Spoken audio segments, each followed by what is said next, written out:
So I am Susan Suarez. I'm president and CEO of the Holocaust Museum and Cohen Education Center here in Naples, Florida. It's wonderful to see everyone back for another interesting film discussion about movies that matter.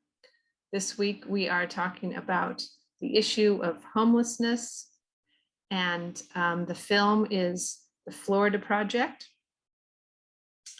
Joining me today is Steve Brooder with St. Matthew's House, and he is going to help us to understand more about this problem and this issue in Southwest Florida, and even more importantly, what can be done, what St. Matthew's House and other organizations are doing, and how those who want to help can get involved. Because this is something that is going to take broad community support to really help these people get out of the terrible situations that they are in, often through no fault of their own, just very difficult situations. So let me just give you a quick overview of the film in case you watched it a while ago or you didn't have a chance to watch it yet. The Florida Project by Sean Baker is a deeply moving look at childhood. It's set on a stretch of highway just outside the imagined utopia of Disney World. The Florida Project follows 6-year-old Mooney and her ragtag gang of friends. Mooney and her rebellious mother, Hallie, live week to week at the Magic Castle, which is a budget motel managed by Bobby, whose stern exterior hides a deep reservoir of kindness and compassion. Despite her harsh surroundings, the precocious and ebullient Mooney has no trouble making each day a celebration of life, her endless afternoons overflowing with mischief and grand adventure as she and her playmates fearlessly explore the utterly unique world into which they've been thrown. Unbeknownst to Mooney, however, her delicate fantasy is supported by the struggle and sacrifice of Hallie, who is forced to explore increasingly dangerous possibilities in order to provide for her daughter. With the Florida Project, Sean Baker gives life and a voice to a community rarely seen on screen. Through the eyes of Mooney, Hallie, and Bobby, Baker has created a spellbinding and transformative portrait of contemporary lives lived in the margins that are otherwise too easily forgotten. This film raises really important questions. What can I do to help kids like Mooney? What causes this situation? What are the solutions? And so it's really a jumping off point for some very important discussions that I hope we can all be a part of, and not just today, but continuing after today. So Steve, if you would like to unmute yourself, we can talk about some of these issues. I did also just want to point out that this film has won many awards also. Willem Dafoe is Best Supporting Actor with Golden Globe Awards, the Screen Actor Guild Awards. It was nominated for an Academy Award, and the little girl, Brooklyn Prince, won a Critics' Choice Award for Best Young Actress. So it's the acting was tremendous. Steve, why don't you start out? Just give us a little bit about yourself and St. Matthew's House, and then we can get into some questions. Well, thank you, Susan. It's an honor to be with you today. I really appreciate the opportunity and hope that I can share some insights about homelessness and hunger from St. Matthew's House perspective. I'm the COO and interim CEO of St. Matthew's House. So very busy these days, managing a lot of different aspects of our mission. A lot of people don't know how broad and how many areas that we're involved in. It's a 33-year-old mission, St. Matthew's House in Naples, Florida. We operate in 4 counties. We have 16 different facilities, and our programs are basically centered around hunger, homelessness, and addiction. But in that work, we see we deal with a lot of other struggles that people have, like human trafficking. We understand that while we've been running a shelter and dealing with the recovery programs, we've seen many people come through our programs that are victims of human trafficking. So there's a lot of aspects when I say hunger, homelessness, and addiction. There's many more ways that we can touch people and work in the community. But we started 33 years ago, basically with a feeding ministry or a soup kitchen that was started when a group of folks got together. They were doing a Bible study, and they decided that we really aren't doing enough to serve the least of these, which comes from the book of Matthew. So they got together and they started making meals for the homeless. That ended up with us acquiring the East Naples Fire Station on Airport Road. And we started our first men's shelter there. It was just 14 beds. Since then, we've grown. Back in 93 and 94, we built the Naples Homeless Shelter, which is now called the Campbell Lodge. And that's a 104-bed shelter for men, women, and moms with kids now.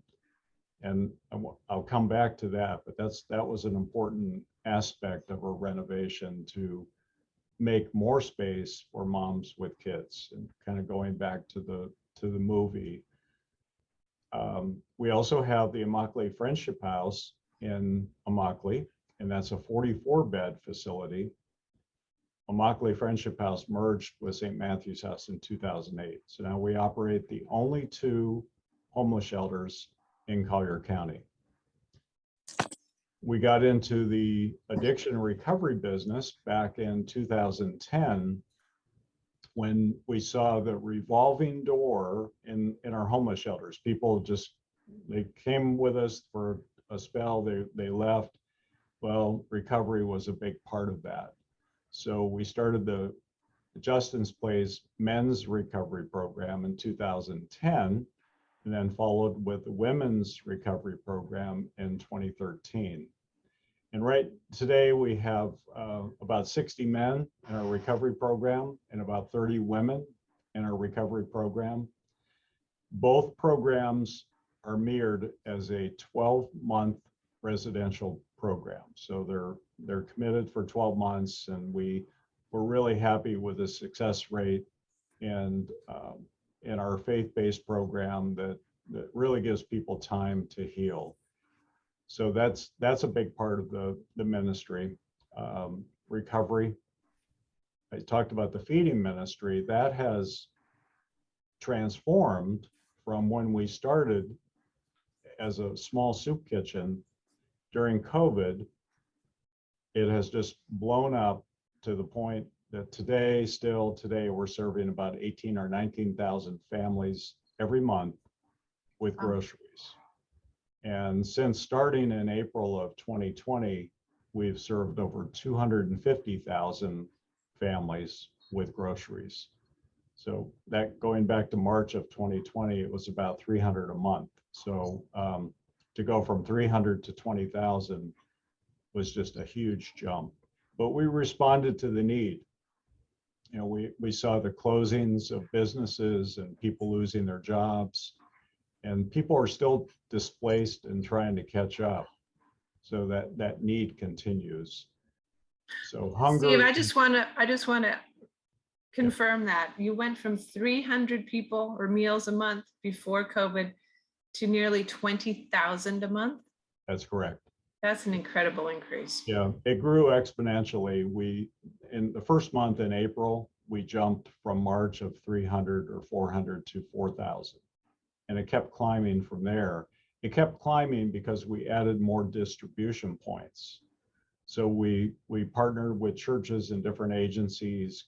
Golden Gate High School for a while was a distribution point.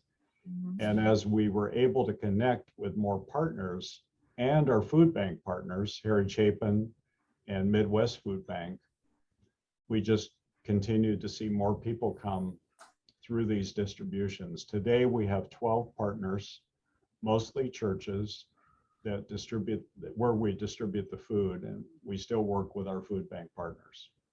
So yeah, just the explosion of the need has been dramatic, and we've responded to it. So we have a warehouse now where we have about 8 staff members working with a lot of volunteers to pack boxes and then work on the distributions. So hunger, homelessness, and addiction still are that's our core mission that we continue to work on. I will say, and then I'll pause and see if there's any questions, that our philosophy has been to give people a hand up, not a handout. I know you've heard that before, but that's very true in our mission.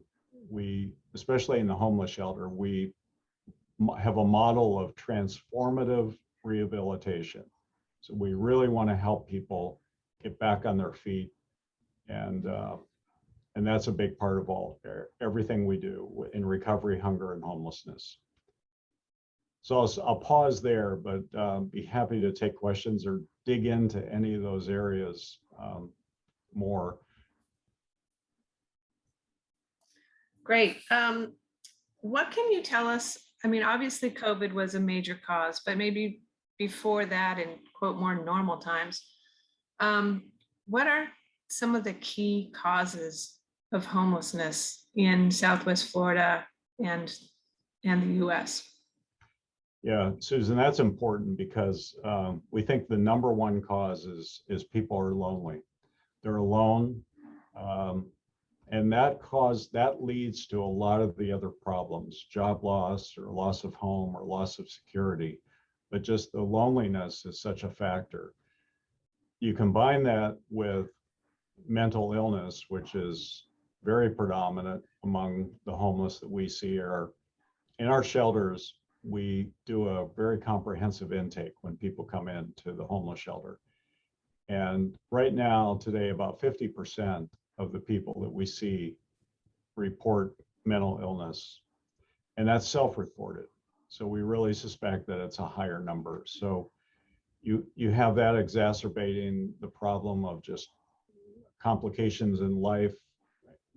You've seen the signs and heard the expressions, anyone can be homeless. We've had doctors, we've had people with advanced college degrees. It's one person in particular, she's doing very well now. She worked in hospitality. She was a server. Her whole career had been in serving. Of course, the hospitality industry was especially hard hit during COVID. Right. So she lost her home. She lost everything. She ended up in our shelter. She's working with us now. She has her own apartment again. But all the different industries that were hard hit really caused a lot of people to find themselves homeless. Today, we're working with a lot more elderly people that are homeless, and that's tragic when we see. I think they told me right now we have 13 people in our shelter above the age of 60. So these are folks that can't keep up with condo fees or HOA fees or medical bills, and they find themselves homeless in their senior years. So mental illness in the elderly in our shelters is a growing concern and a growing problem. There's a question, how much money is needed monthly to supply these meals? How much does that feeding program cost? Yeah, that's a great question. We were fortunate during the height of COVID, we were able to get funding through the CARES Act. It was a federal program. It helped us buy food to meet this growing need. And Harry Chapin and others were also getting some federal support. That money has now, it's now gone. So right now, today, we're working on gift in kind. That's what we call gift in kind food donations. So it's communities that do food drives, individuals that bring in canned goods, other ways to get the food that we need to meet this continued demand without that federal aid. And that's very challenging. We figure that we're in need of about $130,000 a month if we maintained that level of 20,000 households every month to run everything that we're running. But that money isn't there right now. So we're finding other avenues to get the food to the people. A lot of farmers have stepped up. That's great news. Some individual restaurants have stepped up to donate pallets of food. So we're so thankful that we're in a generous community that allows us to keep on moving forward. I want to mention volunteers too, because we couldn't do the distributions without the volunteers. That's one area of volunteering that has remained pretty active. Some of the other areas dropped off during COVID, but the warehouse, the food warehouse, and doing the distributions continues to be a very popular place for volunteers, and they're such a big help packing all the boxes and then working at the distributions. Good. Are you able to track of these 20,000 or so people who get food every month? Do you know if they're repeat customers or are they different people every month?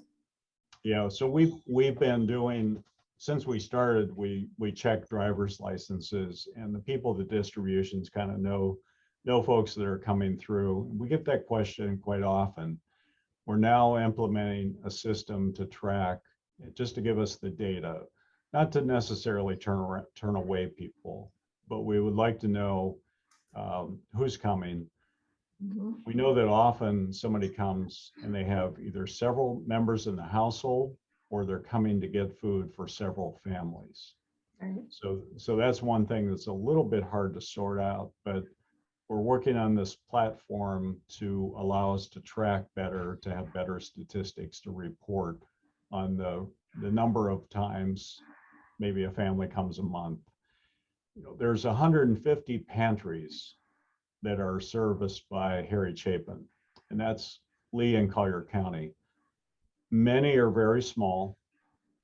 Ours is one of the biggest, but one thing that's very important to us is not to duplicate services. So that's another reason that we're looking at this tracking, so that we don't have a distribution right on the heels of somebody else, or worse, across the street from somebody else. But our people on the lines really get to know some of the repeat customers and know their stories, the recipients. And it's important to us to get some more data. So we're working on that. I think it's important to get to know the people that you're serving also, as was demonstrated in another film that you and I were talking about. Same kind of different as me. It's all about getting to know people as human beings. They're not just somebody at the other side of the plate. It's going through the line to get to know them as humans. As you were saying, the loneliness, maybe you're the only person who talked to that person that day. We set up, because many of the churches are our partners, their volunteers participate, and they'll set up prayer stations. So as people come through the line, there's an offer to pray with them or pray for something with them. So that's been very well received. And like you're saying, Susan, it's maybe nobody's ever asked them that, or maybe not asked them that in a long time. So it's a ministry more than just handing out food. It's really touching people. Right. Shifting to your homeless shelter program, are they full every night? They are. We have a waiting list. when I say full, I want to give a disclaimer. We're still operating at 75% capacity. And we're still following CDC regulations, trying our best to get social distancing. When you think of congregate housing, any dorm, you can think of bunk beds just stacked up. And we reduced our capacity to 50% for a while, not only in the dorms, but for the dining. We had to stagger meal times. Some of the groups that we belong to reported that the single biggest impact on transmitting COVID was in dining, so congregate dining. So we worked hard to separate those dining hours or stagger them and try to spread people out in the dorms best we can. We moved it up to 75%. We're hoping very soon we can get it back up to 100% capacity. And that's because today we have a waiting list of 50 or 60 people. It's a breakdown of men, single women, and moms with kids, and it fluctuates all the time.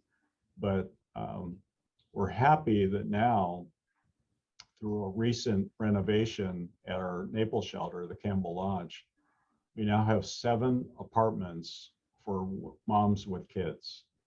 We didn't have that capacity before the renovation. So that's made a huge difference. And our heart's been broken like mine was when I watched the movie.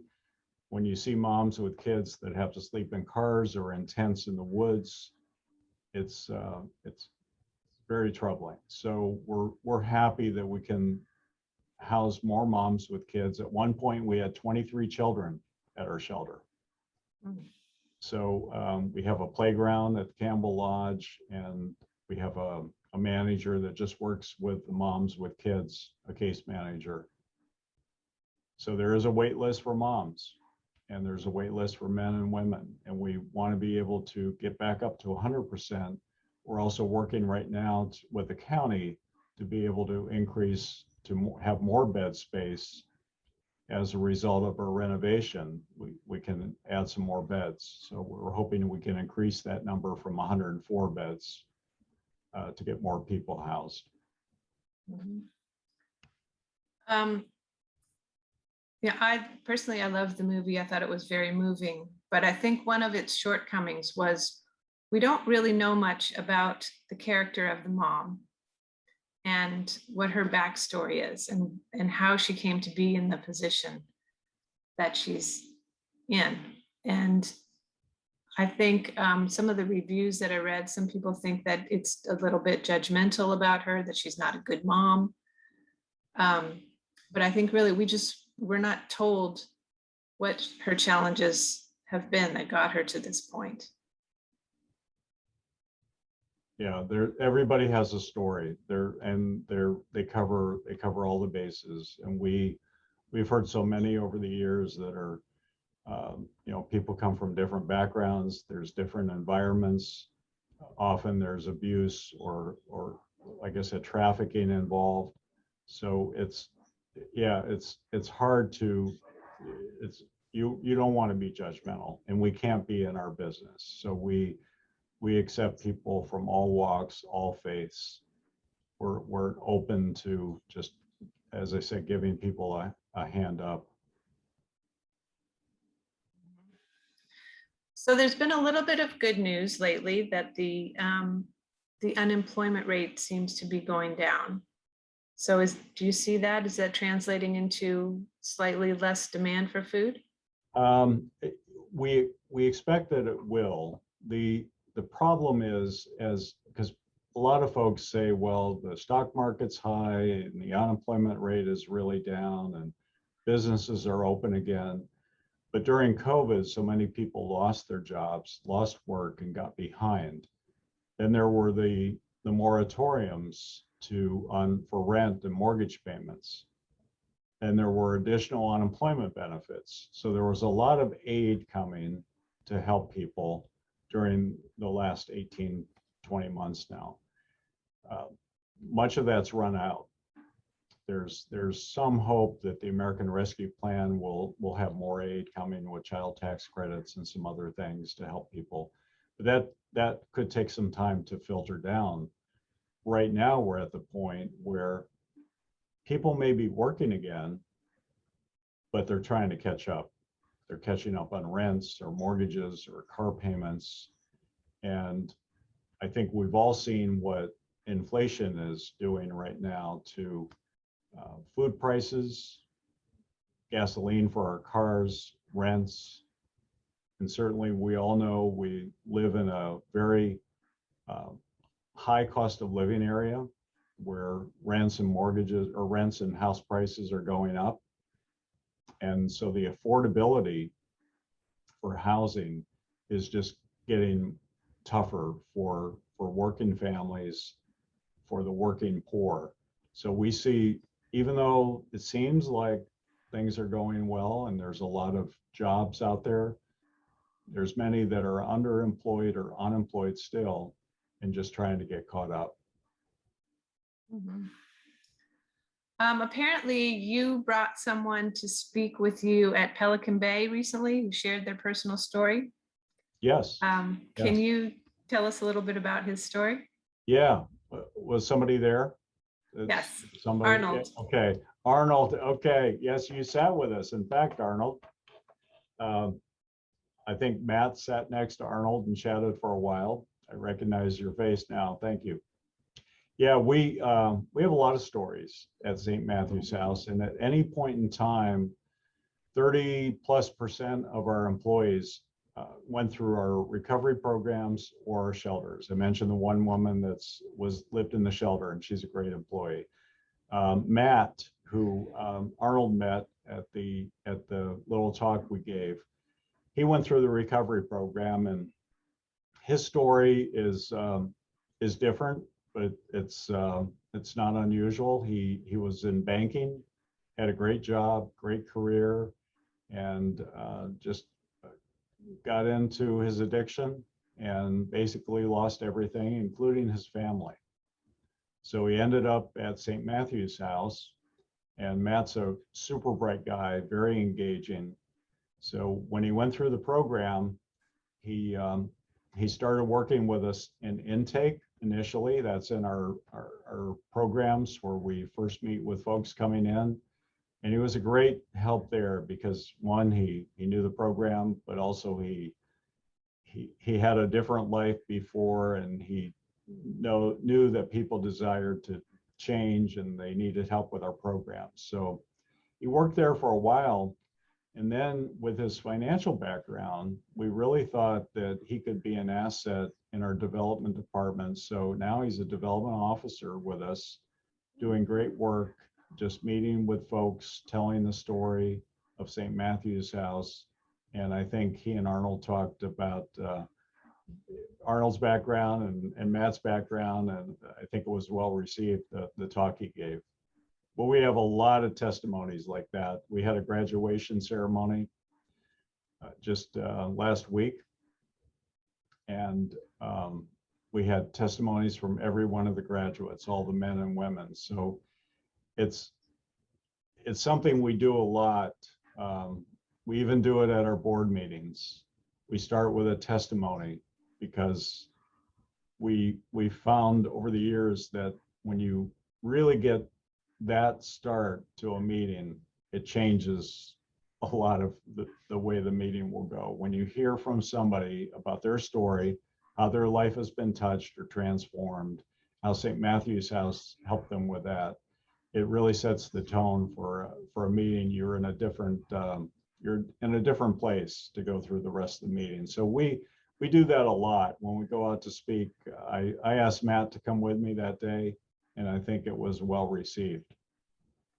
When we're starting to think about solutions, the temporary government funding from the CARES program, that was a temporary program. What can be done maybe, with our local governments? Are there things that we should all be talking to our local politicians about? Are there policies that would make your work easier? What are you trying to get past, get done. Yeah, and it's been difficult in Collier County because we live in such an affluent place, but I think we all understand that there's quite a disparity between some of the areas in Collier County. So we do have a lot of hunger and homelessness. One of the biggest problems, I think, which affects all areas, is the affordability of housing. You know, people, if they lose their house or they lose their apartment, well, to get back in, that's a big jump for them to try to make it. And I've seen rents go up 20-30% in the last year. And it makes it very difficult for people to get their life back on track.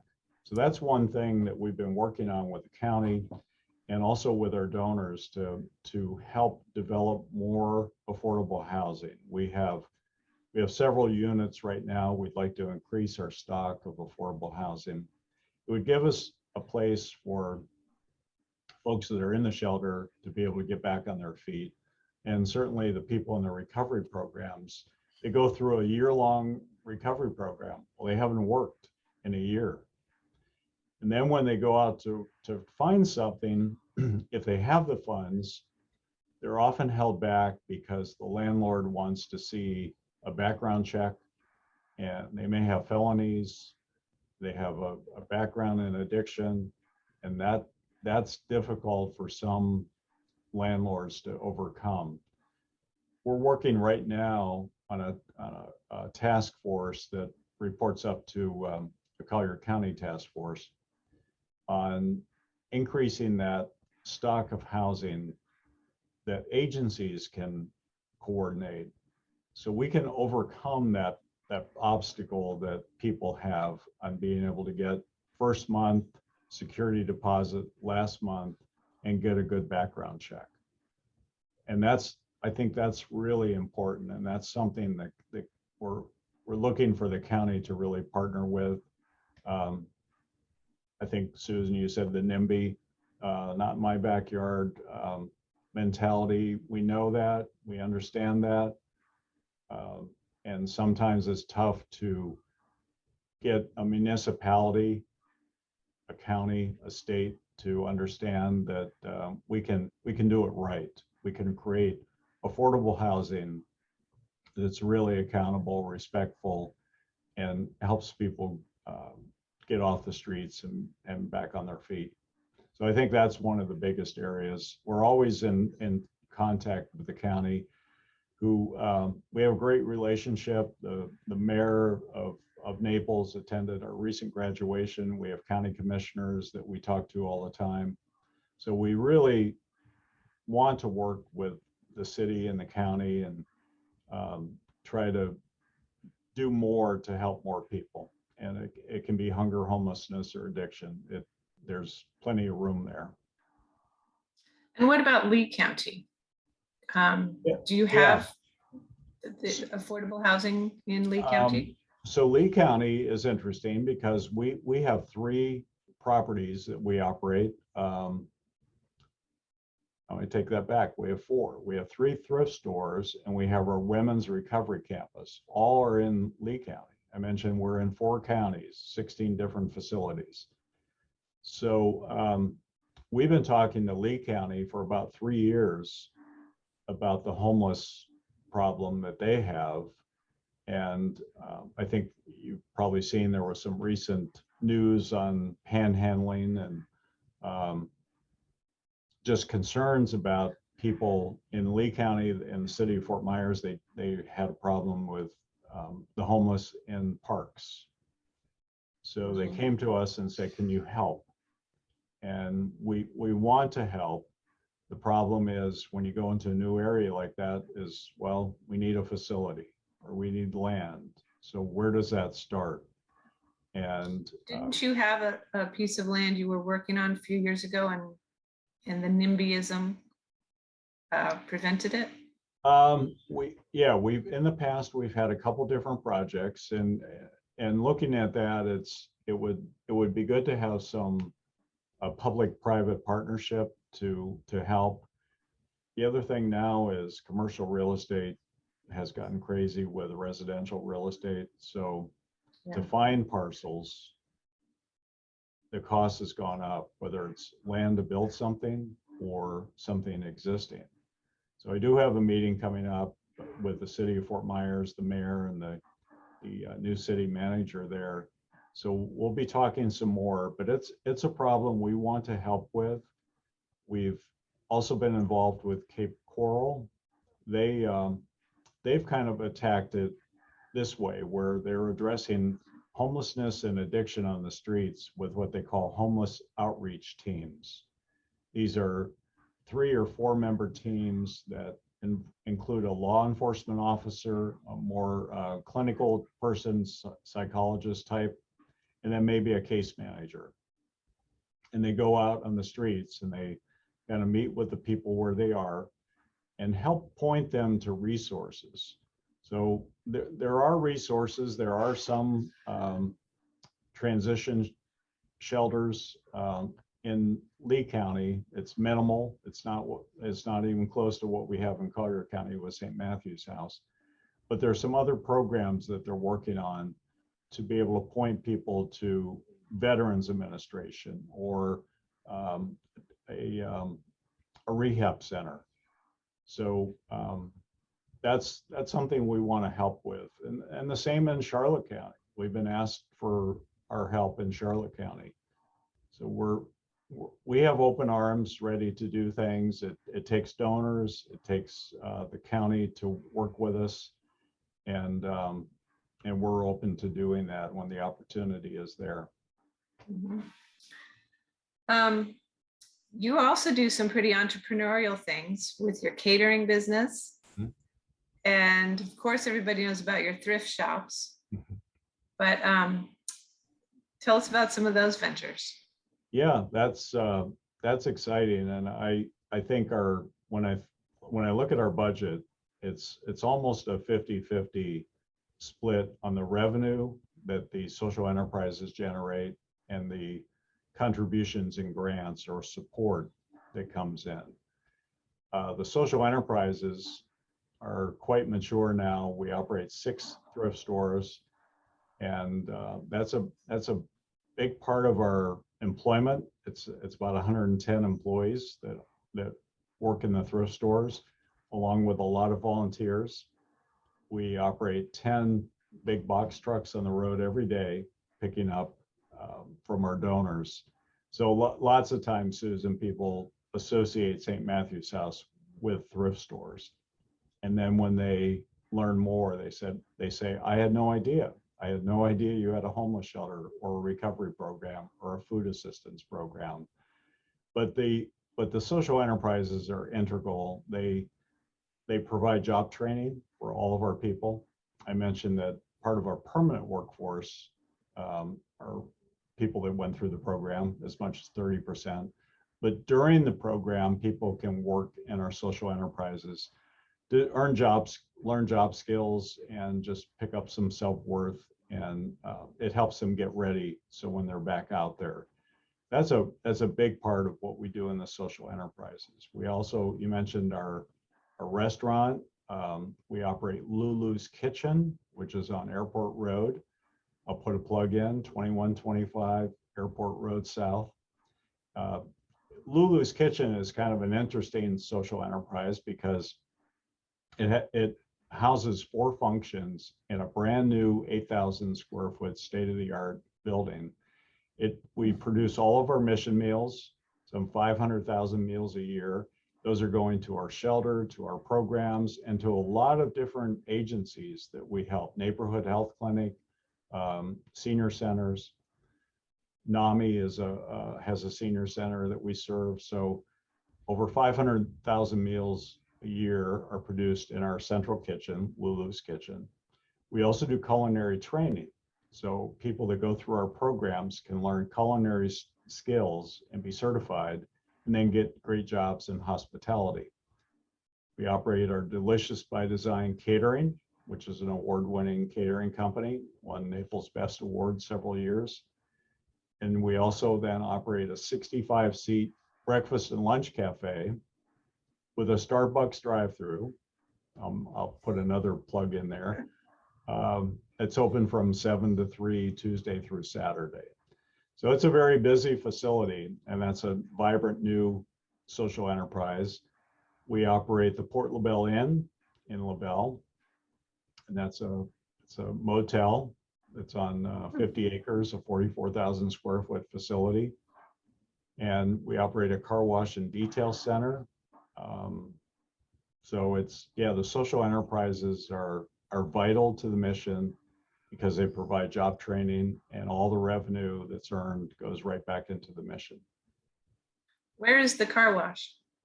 Car wash is at our 2601 Airport Road facility. So if you know the boutique thrift store, or our flagship thrift store as we call it, on Airport Road, you drive through the portico, and there's a lane for the car wash, and it's just opening this week, I believe, or next week for sure. We took a summer hiatus. It's a hand car wash. So you pull in, you get that personal attention. It's not a drive-through. You get a hand car wash in, and it's a detail center. So in the summer, with a lot of rain, we take a hiatus and people do different things, but we're getting the car wash back up and running. So yeah, so if you stop at the thrift store, you can get your car washed while you're shopping, and they'll give you a little buzzer to let you know when your car's ready, and then you can finish up your shopping and be on your way. We talked about the numbers of people being served food and your capacity at your homeless shelters. What is the number of homeless people in Southwest Florida? Yeah, that's an elusive question or answer. There's nationally, there's a point in time count every year in January. And that's when lots of volunteers and agencies go out wherever they can find the homeless and try to get an accurate count. Well, the truth is, a lot of the homeless don't want to be found and don't want to be counted. So we understand that that's always an undercount. Anytime you see those point in time counts, it's not accurate. The last number I had for Collier County was 603 homeless. Nationally, about 580,000 homeless when you add up all the point in time counts. But again, we think that's probably drastically undercounted. One of the indicators in Collier County is the Collier County schools started a program to identify kids that are homeless in school. And that number, the last reported, the last couple of years has been between 800 and 1,000 kids in Collier County schools. So when you hear 603 homeless, it just doesn't jive.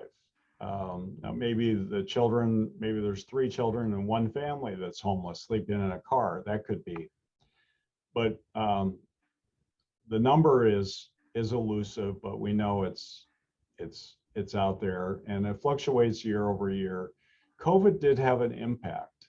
We saw the numbers drop a bit, and we think that's because people sort of found a way to get back to family, or they felt safer in the woods than being in any type of housing.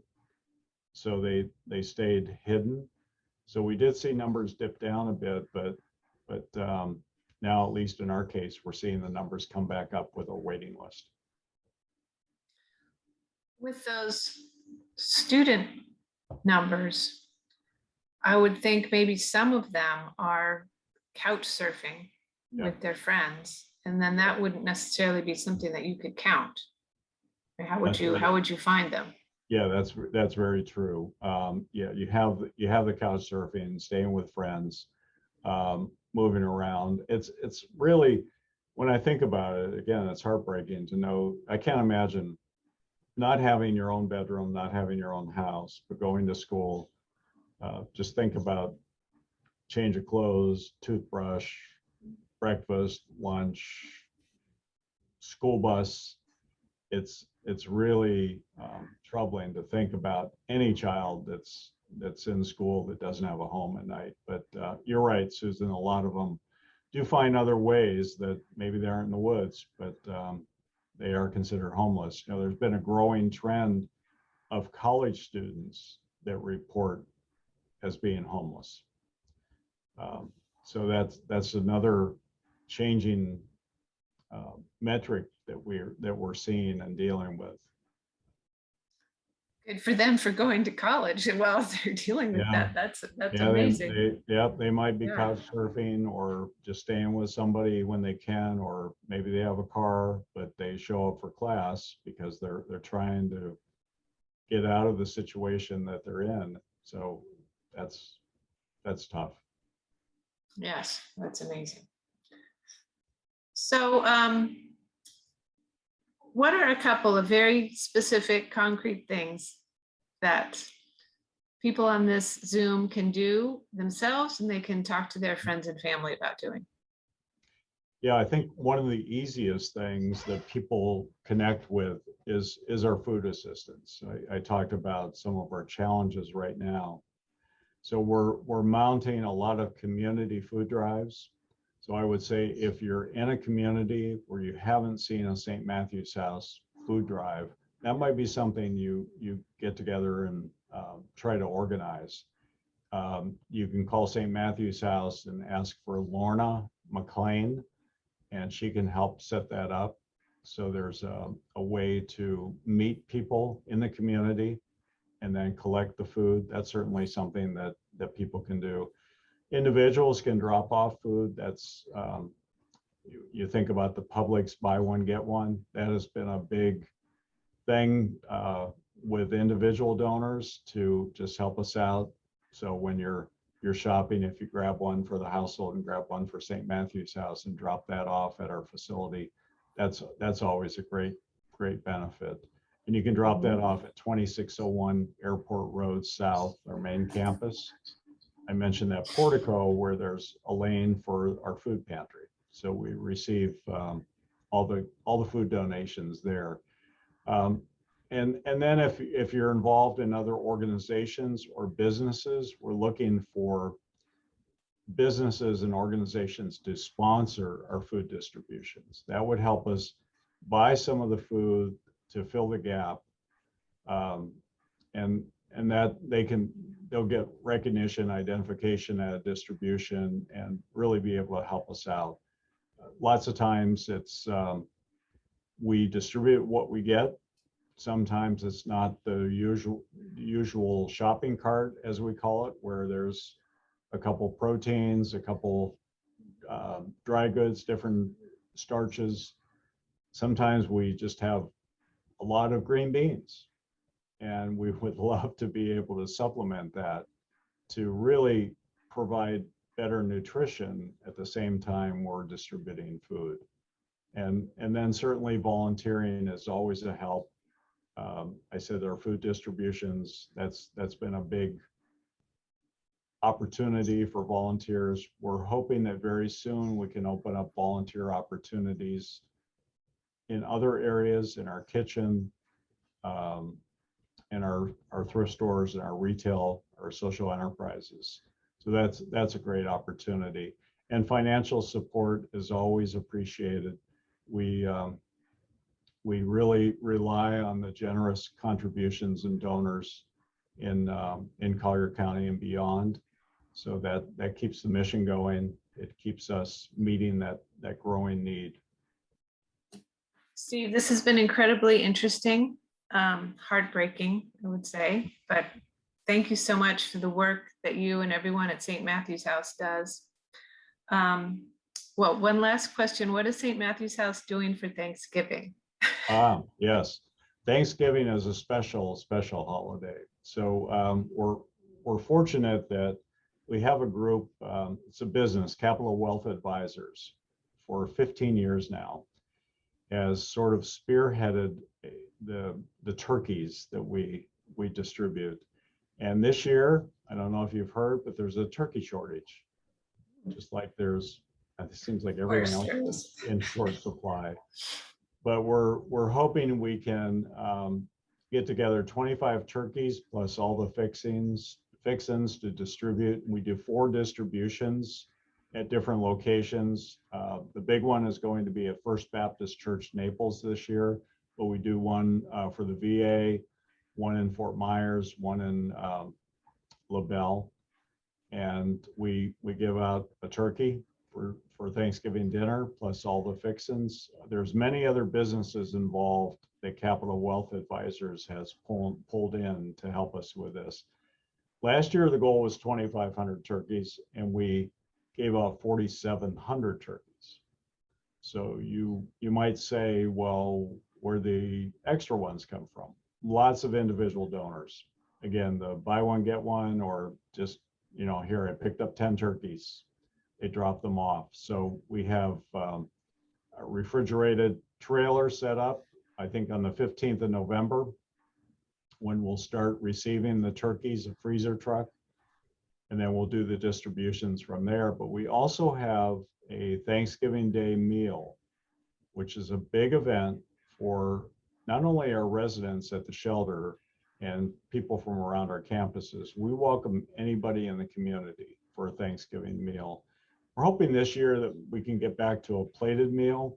We aren't sure yet if we can do that, but we give out a full meal that they can take home with them.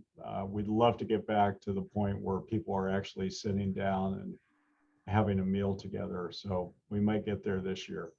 We typically serve about 450 people Thanksgiving meal, a hot meal. So we're looking forward to that this year. And we do that every holiday, but Thanksgiving is the biggest one. Right. So if you'd like to donate a turkey or cranberry sauce, there's a shortage of that too, I understand. So we'd love to we'll have to have some creative Thanksgiving menus this year, huh? Yeah, maybe that's it. Yeah. Well, again, thank you so much, Steve. The Holocaust Museum is really trying to shine a light on human rights abuses, the importance of understanding the human rights that every individual on this planet has. We're all here together, and it's so important to show compassion for our fellow man, empathy for people who may be in difficult situations. And we don't want to judge why somebody might be in a particular situation, or that, you see a homeless person on the street and maybe they don't look too good, so you walk on the other side. But remember, that's a person. And to say hello, see if you can provide some help. Hopefully we can all see past the exterior and see into the person who's struggling. So thanks, everybody. Thank you to our sponsors. Thank you to our partner organizations. This has really been an interesting series for me. I learned a lot from all of our different films and guest speakers. So take care. Have a wonderful evening. See you soon. Thank you, Susan.